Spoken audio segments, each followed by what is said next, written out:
सरदार पटेल ही नहीं, इस शख्सियत ने भी देश की अखंडता को एक रखने में निभाई थी बड़ी भूमिका।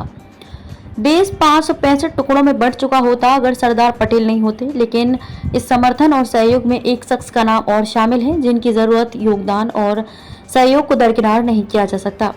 हम बात कर रहे हैं ब्रिटिश शासन में सिविल सेवक रहे वीपी मेनन की।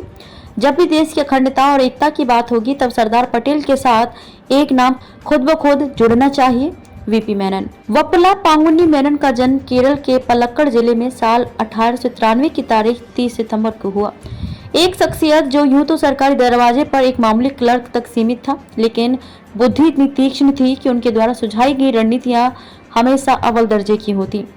यही कारण था कि उन्होंने सीधा क्लर्क से ब्रिटिश शासन के प्रशासन में एक अधिकारी की जगह बना ली थी, जो बाद में वायसरायों और कद्दावर राजनीतिज्ञों के विश्वास पात्रों में गिने जाने लगे थे।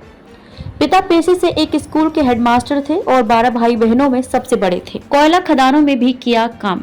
आर्थिक स्थिति केवल एक ही कंधे पर टिकी थी, सो मेनन ने 13 साल की उम्र में पढ़ाई छोड़ उन कंधों को सहारा देने का निर्णय लिया। मजदूरी की और कोयला खदानों में भी काम किया और फिर अपने कठिन भरे जीवन को बेहतर मोड़ देने के लिए तंबाकू की फैक्ट्री में काम करने के साथ साथ टाइपिंग सीखी और एक दिन होम डिपार्टमेंट में क्लर्क से टाइपिस्ट की जॉब में भर्ती हो गए और फिर यहीं से उनका राजनीतिक सफर शुरू होता है।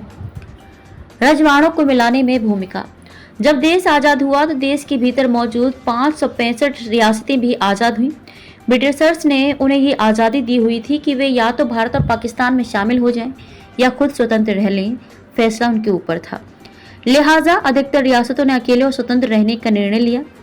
रजवाड़ों को एकता के सूत्र में बांधा, लेकिन देश के लिए एक गंभीर मुद्दा था, क्योंकि वह अगर स्वतंत्र रहने का ऐलान करते तो देश कई टुकड़ों में विभाजित हो जाता और जिस भारत का मानचित्र आज हम देख रहे हैं वह फिर कुछ और ही होता।